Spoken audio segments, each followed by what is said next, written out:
Hello friends. तो आज के इस आर्टिकल हेल्पिंग अ लेंडिंग हैंड को डिस्कस करते हैं हम।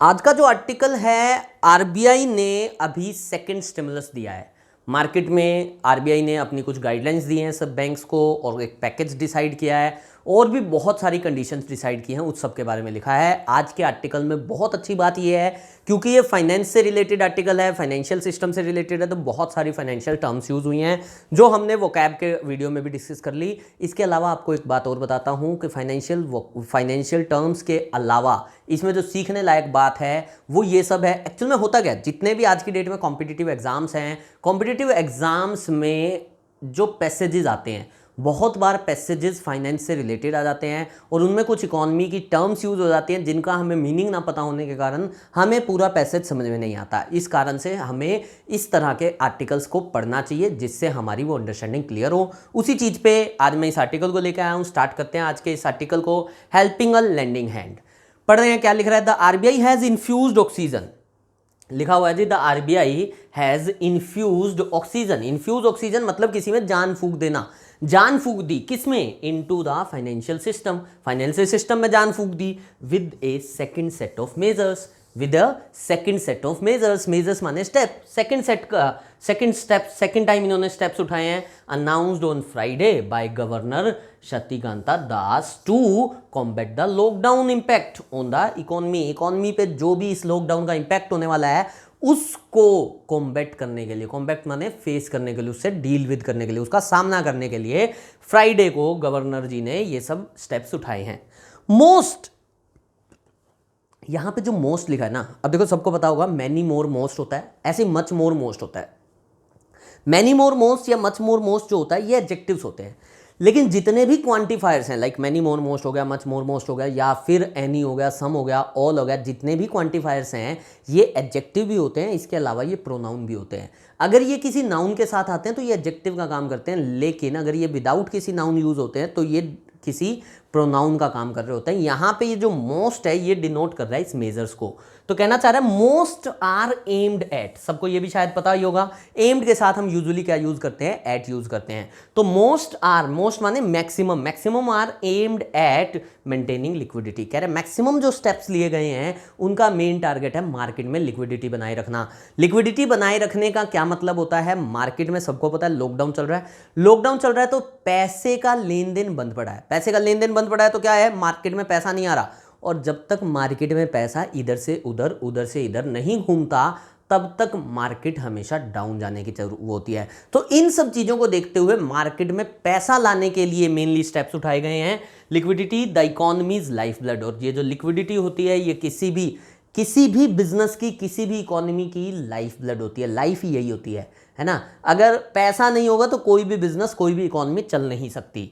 दो there are some regulatory proposals, कह रहे हैं हालांकि कुछ रेगुलेटरी प्रपोजल्स भी हैं aimed at making life easier for banks, NBFCs and borrowers. कुछ ऐसे रेगुलेशंस भी बनाए हैं जिससे बोरोवर्स को, बैंक्स को, एनबीएफसीज होती है नॉन बैंकिंग फाइनेंस कंपनीज, तो इनकी लाइफ जो है वो ईजियर हो सके, इसके बारे में भी कुछ स्टेप्स लिए हैं।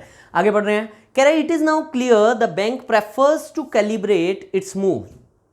कह रहे it is now clear the bank prefers to calibrate its moves based on constant feedback from the ground. कह रहे इस बात से ये चीज क्लियर होगी कि जो बैंक माने RBI prefers to calibrate, calibrate का मतलब होता है एडजस्ट करना, वो एडजस्ट करने को तैयार है इट्स मूव्स, अपने स्टेप्स को, based on constant feedback from the ground. From the ground माने from the market, from the market मतलब मेन मार्केट से जो इसको फीडबैक मिल रहा है। मेन मार्केट का मतलब होगा कि पूरे बिजनेसेस से, बिजनेस हाउसेस से जो फीडबैक मिल रहा है उसके अकॉर्डिंग आरबीआई अपने मूव्स को चेंज करने के लिए रेडी है। The way it should be, और होना भी ऐसा ही चाहिए, आरबीआई का काम भी यही है, ठीक है। The way it should be, फिर लिख रहा है इन व्हाट शुड बी रीएश्योरिंग, और कह रहा है क्या चीज रीएश्योरिंग। रीएश्योरिंग माने एश्योर करने वाली, सांत्वना देने वाली, खुश करने वाली होनी चाहिए, प्लीजिंग होनी चाहिए for the markets. Mister Das was categorical that the RBI would do what it takes to support the economy and also monitor the evolving situation।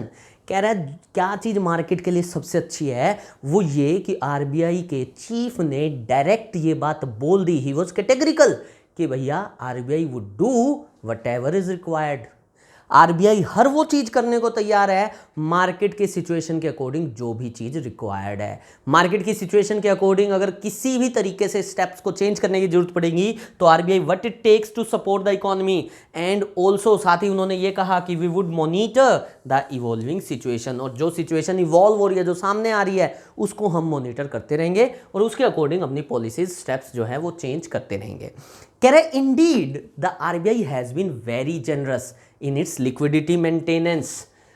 कह रहा है आरबीआई जो है एक्चुअल में, इंडीड माने इनफैक्ट, बहुत जनरस है। जनरस है मतलब काइंड हार्टेड है, बहुत दयालुता, बहुत लिबरल है, बहुत ज़्यादा फ्रीडम शो की है इसने। किस चीज़ में? In its liquidity maintenance measures in recent times and particularly so after the lockdown began in March. जब से मार्च में लॉकडाउन शुरू हुआ है तब से आरबीआई ने बहुत सारे ऐसे स्टेप्स लिए हैं जो बिल्कुल लिबरल हैं। जैसे सबने सुना होगा कि बैंक्स ने क्या कह दिया, आरबीआई ने बैंक्स को क्या कह दिया कि 3 महीने तक की ईएमआईज को आप रोक दीजिए, ठीक है। अभी इसमें एक और पॉइंट ऐड ऑन किया है, वो अभी आज आगे डिस्कस करेंगे हम।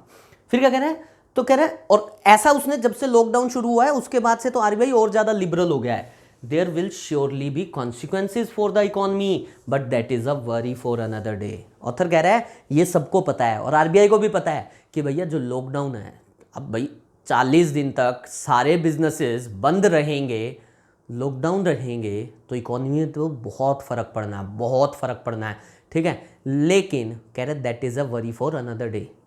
आज ये टेंशन लेने की ज़रूरत नहीं है कि भैया इकोनॉमी चलेगी या नहीं चलेगी। आज तो सबसे बड़ी बात तो ये है, एक तो खुद को जिंदा रखो, दूसरा इकोनॉमी को जिंदा रखो। इन दोनों चीज़ों की बात है। That is a worry for another day. The overarching objective, overarching का मतलब होता है ऑल इंक्लूसिव, सबसे बड़ा इंपॉर्टेंट ऑब्जेक्टिव जो है now should be to keep the economy afloat. सबसे बड़ा टारगेट आज की डेट में ये होना चाहिए कि इकोनॉमी को एफ्लोट रखा जाए। इकोनॉमी को क्या रखा जाए? एफ्लोट। एफ्लोट रखा जाए मतलब उसको जिंदा रखा जाए, उसको बनाए रखें, चलाए रखें बाय डिप्लॉइंग। डिप्लॉइंग का मतलब तैनात करना all instruments at the RBI command. RBI के हाथ में जितने भी पावर्स हैं उन सब चीज़ों को यूज करके आरबीआई का टारगेट ये है कि मार्केट को जिंदा रखा जाए। फिर क्या लिख रहा है? कह रहा the central bank has learned from its experience of the targeted long term repo operations till now when banks prefer to deploy the funds in bonds of PSUs and large corporates। कह रहा है central bank ने सीखा है, क्या सीखा है? From its experience, अपने एक्सपीरियंस से, of the targeted long term repo operation. काफ़ी टाइम से, पिछले काफ़ी टाइम से आपने सुना होगा, पिछले 1-1.5 साल से कॉन्टिन्यूस रेपो रेट जो है ना वो डाउन आता जा रहा है। अब रेपो रेट को डाउन किया क्यों जा रहा है? सबसे बड़ी बात, रेपो रेट को डाउन करने का रीजन क्या होता है? देखो ध्यान रखना, आरबीआई जो है, पहले तो सबको ये पता होना चाहिए रेपो रेट क्या है। रेपो रेट होता है आरबीआई जिस रेट पे बैंक्स को पैसा देता है। रेपो रेट डाउन करने से फायदा क्या होता है? रेपो रेट डाउन करने से सबसे बड़ा फायदा क्या होता है कि मार्केट के अंदर इंटरेस्ट रेट डाउन हो जाते हैं। इंटरेस्ट रेट डाउन करने का क्या बेनिफिट होता है? इंटरेस्ट रेट डाउन करने से लोग जो है ना एफडी ना करवा के लोग मार्केट में और जगह पे पैसा इन्वेस्ट करते हैं, पहली बात। दूसरी बात, इंटरेस्ट जब डाउन होता है तो लोग लोन लेना पसंद करते हैं। अब लोग लोन क्यों लेते हैं? भाई इंटरेस्ट कम है, एक हाउसिंग लोन लेना है मुझे, हाउसिंग लोन पर इंटरेस्ट रेट चल रहा है 12% और एक इंटरेस्ट रेट चल रहा है 8%। तो जब 8% रेट ऑफ इंटरेस्ट होता है ना तो आदमी सोचता है कि भाई लोन ले ले। अब आदमी जब लोन लेता है, चाहे हाउसिंग लोन लिया जाए चाहे बिजनेस लोन लिया जाए, तो वो लोन एक बंदे के लिए नहीं होता। जैसे मान लो मैंने हाउसिंग लोन लिया, तो हाउसिंग लोन लेने से अगर मैं घर बना रहा हूँ तो मैं एक बंदे का घर नहीं भर रहा, एक्चुअल में मैं कईयों का घर भर रहा हूँ। मैं जिससे सामान लेके आ रहा हूँ उसका भी घर भर रहा हूँ। तो मार्केट में लिक्विडिटी आती है। जब भी रेपो रेट डाउन किए जाते हैं उसका रीज़न सबसे बड़ा यही होता है कि मार्केट में पैसा आए। मार्केट में पैसा आएगा जिस उसी कारण से ग्रोथ होगी। तो कह रहा था central bank has learn from its experience of the targeted long term repo operation. Targeted long term repo operation, इसका टारगेट ही होता है कि रेपो के ऑपरेशन करता रहे। Till now, when banks prefer to deploy the funds in bonds of PSUs and large corporates, वो अभी तक करता आया। क्यों करता आया? मैंने पहले भी बताया होगा शायद कभी ना कभी आपको कि डीमोनेटाइजेशन के बाद हुआ क्या, बैंक्स के पास पैसा ज़्यादा आ गया। अब बैंक्स के पास पैसा तो ज़्यादा आ गया, लेकिन डीमोनेटाइजेशन के साथ साथ ही विजय माल्या जैसे बहुत सारे केसेस हो गए, ठीक है, नीरव मोदी, विजय माल्या। तो इन सब चीज़ों से बैंक थोड़ा सा रिस्क एवर्जन मोड में चले गए, मतलब कि वो रिस्क लेना पसंद नहीं करते। तो बैंक्स ने भी क्या किया, पैसा कहाँ इन्वेस्ट करना शुरू कर दिया, गवर्नमेंट के बॉन्ड्स में, पीएसयूज में, जिससे जिससे जो जो जो मिडिल क्लास पीपल होते हैं, जो एमएसएमईज जो होते हैं, उनको लोन मिलने कम हो गए। तो इन सब चीज़ों को रोकने के लिए बैंक ने हमेशा क्या किया, रेपो रेट को डाउन करता गया। रेपो रेट डाउन करने से क्या हुआ, इंटरेस्ट रेट कम हो गया। इंटरेस्ट रेट कम होने से बैंक भी और बाकी सब भी इस चीज़ पे टारगेट करते हैं कि पैसा इन्वेस्ट मार्केट में किया जाए as compared to bonds, FDs वगैरह।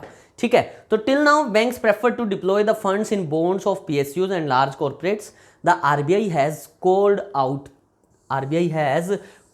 आउट। जब कॉल आउट समथिंग होता है तो आरबीआई कह रहा है, मतलब कोई भी अगर किसी चीज को कॉल आउट करता है तो लाउडली वो सामने वाले को कहता है कि इस चीज से डील करो। तो RBI has called out this risk of attitude. Banks का एटीट्यूड कैसा हो गया, रिस्क ऑफ माने रिस्क लेने के मूड में नहीं है वो, of the banks while announcing a further ₹50,000 crore TLTRO। TLTRO क्या है, यही targeted long term repo operations. All of this has to be invested in bonds and paper of NBFCs and micro finance institution. मतलब RBI ने कह दिया कि मैं 50,000 करोड़ रुपए का बैंक्स को लोन दूंगा, लेकिन ये सारा पैसा पीएसयूज में नहीं लगेगा, गवर्नमेंट सेक्टर में कहीं नहीं लगेगा। ये पैसा लगना चाहिए छोटी एनबीएफसीज में, माइक्रो फाइनेंस कंपनीज में, उनमें ये पैसा इन्वेस्ट होना चाहिए। आरबीआई ने ये कंडीशन लगा के दी है। फिर क्या कह रहा है, the response to the next round of TLTRO will be interesting to watch. कह रहा है जो नेक्स्ट राउंड आया है, जो ये 50,000 करोड़ रुपया दिया है, इसका क्या रिस्पॉन्स निकल के आएगा, this will be interesting to watch. Similarly, by reducing the reverse repo rate by another 25 basis points to 3.75%, reverse repo rate भी क्या कर दिया, डाउन कर दिया, 3.75% आ गया। The RBI has made it further more unattractive for banks to indulge in lazy banking। अब वही lazy banking का मतलब क्या होता है, जब बैंक्स जो हैं पैसा लेंडिंग ना करके पैसा पीएसयूज में, बड़ी बड़ी कंपनीज के, गवर्नमेंट के बॉन्ड्स में लगाती हैं, उसको बोलते हैं लेजी बैंकिंग। तो अगर रेट ऑफ इंटरेस्ट कम होता जाएगा, सिंपल सा फंडा है, मेरे पास मान लो आज 10,000 रुपये एक्स्ट्रा हैं, ठीक है, आज मेरे पास 10,000 रुपये एक्स्ट्रा हैं, मेरे मन में आया चल इसको इन्वेस्ट करता हूं। अब किसी ने मुझे बताया कि सर 10,000 रुपये की आप एफडी करवा लो। मैंने कहा भाई एफडी पे क्या मिलेगा 1 साल बाद, कहता है सर 6% रेट ऑफ इंटरेस्ट मिलेगा। मैं कहा अच्छा 6% तो यार कोई खास नहीं हुआ, 10,000 रुपये में 6% क्या होगा, 600 रुपये। फिर किसी से मैंने पूछा, बोला सर आप ना म्यूचुअल फंड में पैसा इन्वेस्ट कर दो। मैंने कहा वहाँ क्या इंटरेस्ट रेट मिल जाएगा, कहता लगभग 10 से 12% का इंटरेस्ट रेट वहाँ पे मिल जाएगा आपको। मैंने कहा यार ये 600 की बजाय 1200 है। तो सामने वाले का नहीं लेकिन इसमें रिस्क है। मैंने कहा कितना रिस्क है, बोला थोड़ा मोटा रिस्क है। मैं कहा ठीक है चल फिर वहीं लगाता हूँ। फिर किसी और से पूछा, बोला जी शेयर मार्केट में लगाओ 10,000 रुपये। मैंने कहा वहाँ क्या फ़ायदा होगा, कहता जी शेयर मार्केट में आपके 10,000 कल ही हो सकता है 20,000 हो जाएं। और मैंने कहा क्या ये भी हो सकता है कि कल ही ज़ीरो हो जाए, बोला हाँ ये भी हो सकता है। शेयर मार्केट में रिस्क और ज़्यादा है, लेकिन इंटरेस्ट मतलब उसका जो इन्वेस्टमेंट पे रिटर्न जो है वो भी बहुत ज़्यादा है, ठीक है। तो क्योंकि यहाँ पे 6% रेट ऑफ इंटरेस्ट था ना, तभी मैंने ये ऑप्शन या ये ऑप्शन सोचा। लेकिन अगर यहीं पे इंटरेस्ट रेट 12% हो जाए, यहीं पे इंटरेस्ट रेट 12% हो जाए ना, तो मैं भूल के भी म्यूचुअल फंड्स या शेयर मार्केट की तरफ नहीं जाऊंगा। तो यही चीज़ होती है। अब हो क्या रहा है, रेट ऑफ इंटरेस्ट मतलब जो रेपो रेट है, रिवर्स रेपो रेट है, वो इतना कर दिया 3.75%। मेरे को याद है कि repo rate, reverse repo rate एक टाइम ऐसा होता था कि हमारा 6% से तो कभी डाउन ही नहीं गया था। लेकिन आज की डेट में ये इतना कम हो गया। क्योंकि ये इतना कम हो गया तो भैया दिक्कत आ रही है। तो इसीलिए ऑथर ये कहना चाह रहा है कि इससे क्या होगा, लेजी बैंकिंग जो होगी वो बंद हो जाएगी। RBI has made it further more unattractive for banks to indulge in lazy banking. क्योंकि अगर बैंक्स लेजी बैंकिंग करेंगे, अब मतलब अब भी लेंडिंग नहीं करेंगे, लोन नहीं देंगे, तो भैया ना तो लोग बैंक में पैसा इन्वेस्ट करेंगे, ना बैंक से लोन मिल रहा है। अल्टीमेटली बैंक का काम ही तो इतना है, सैलरी कहाँ से देंगे अपने एम्प्लॉयज़ की। तो इसीलिए इंडल्ज नहीं होंगे। By parking excess funds with the central bank rather than lend. मतलब लैंडिंग की बजाय वो लोग क्या करते हैं, सेंट्रल बैंक में या कहीं पे भी पैसा इन्वेस्ट कर देते हैं। अब मिलेगा सेंट्रल बैंक से 4%, 4% लेके 6% देंगे कैसे? एफडी पे तो 6% है, तो 4% लेके 6% देंगे कैसे? इसीलिए आरबीआई ने पैसा मतलब मार्केट में ही घूमता रहे, ये चीज़ चली है।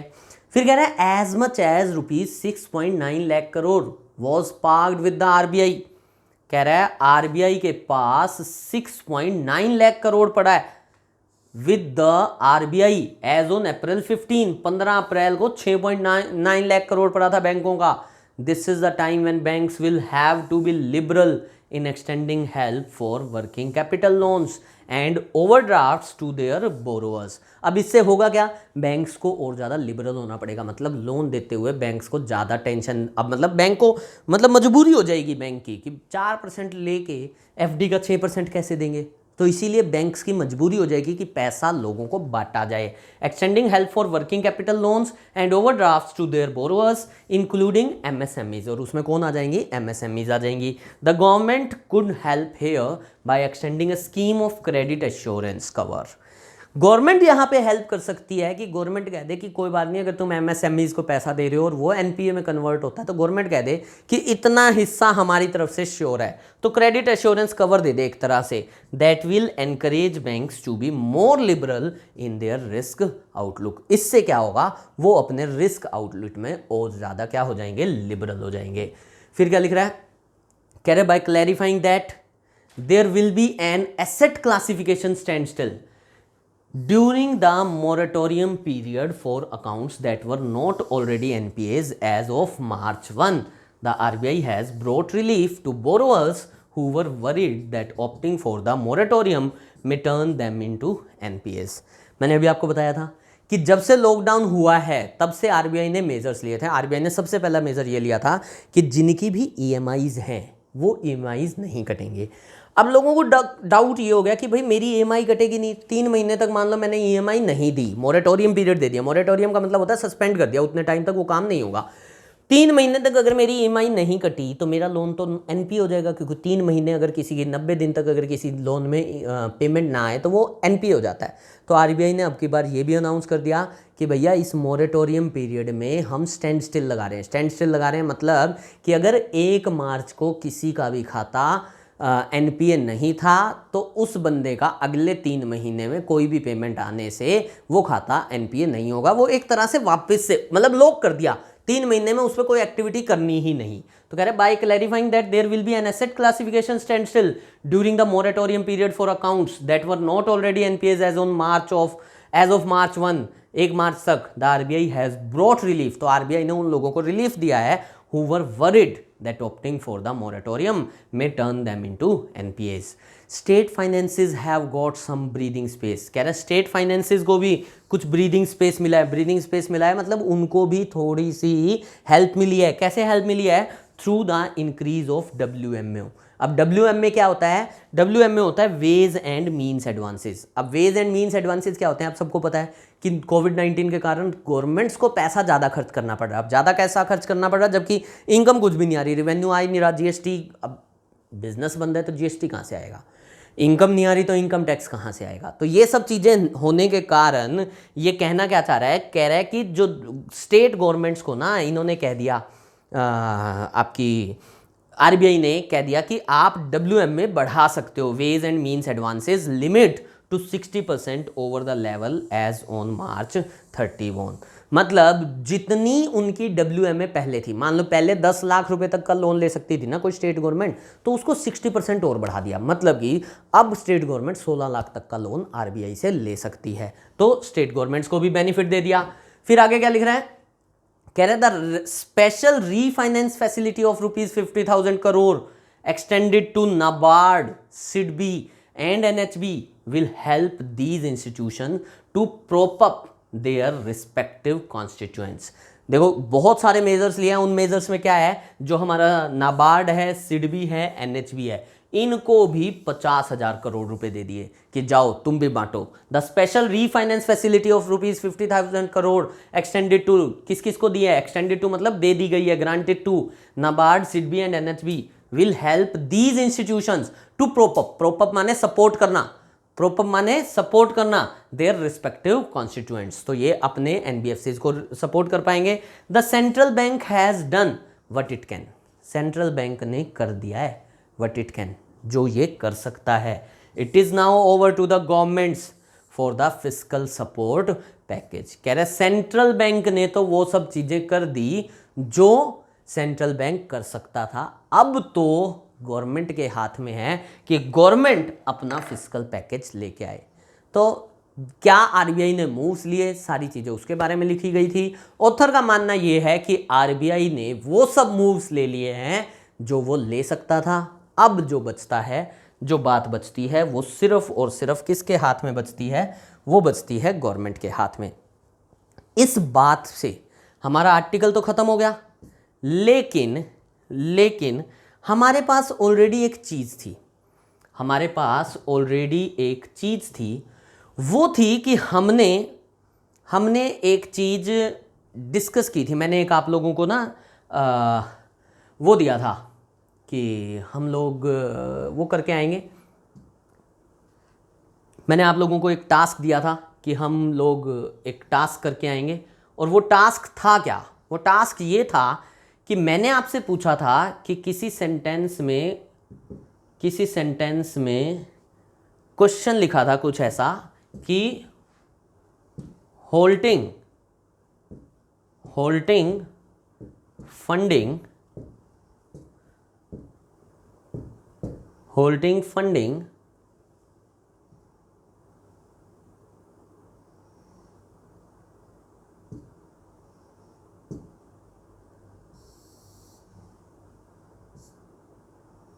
इसको कैसे चलाएं?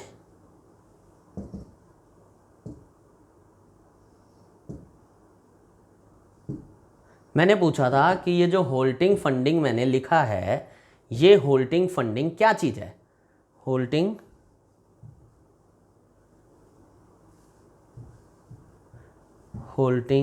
फंडिंग कुछ भी था आगे, इस चीज को मैं बढ़ा देता हूं। क्या है ये? Holding funding is not a solution. ठीक है, मेरा क्वेश्चन ये था जी, holding funding is not a solution, जो हमारे पास सेंटेंस है, इसमें होल्डिंग और फंडिंग का पार्ट ऑफ स्पीच क्या है? मैक्सिमम लोगों ने आंसर दिया जी एक प्रेजेंट पार्टिसिपल है और एक जीरंड है, लेकिन अंग्रेजों दोनों के दोनों ही जीरंड है। दोनों के दोनों ही जीरंड कैसे हैं, मैं आपको समझाने की कोशिश करता हूं। ध्यान से देखना, मैंने कहा is not a solution. What is not a solution? Funding is not a solution ना भाई, holding is not a solution. हमारा जो वर्ड था, इज का जो सब्जेक्ट था वो कौन था? होल्डिंग था। अगर मेरा इज का सब्जेक्ट होल्डिंग है, एक मिनट रुको, मैं इसको कोशिश करता हूं कि अगर मैं इसको बैक ला के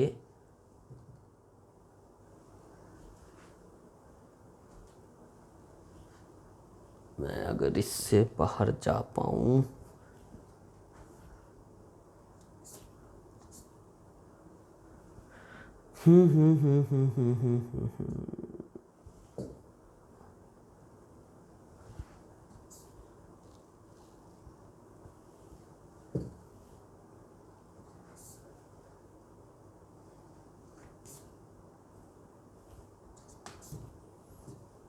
नहीं हो पा रहा, चलो कोई नहीं, इसी को देखने की कोशिश करते हैं। क्या लिखा हुआ है यहाँ पे? Holding funding is not a solution. ठीक है, अब ये जो लिखा है कि holding funding is not a solution, इस चीज को अगर मैं डिस्कस कर रहा हूं तो मैंने पूछा कि what is not a solution. क्या है यार ये? What is not a solution? तो भैया holding is not a solution. Holding जो है ये हमारा सब्जेक्ट है। अगर होल्डिंग हमारा सब्जेक्ट है तो हमारा सब्जेक्ट जो होगा वो नाउन होगा। होल्डिंग भी जीरंड है और होल्डिंग का ऑब्जेक्ट है फंडिंग। फंडिंग भी क्या है? मेरा जीरंड ही है। इस बात से मैं आज के सेशन को खत्म करता हूं। थैंक यू फ्रेंड्स, कल मिलते हैं आपसे दोबारा।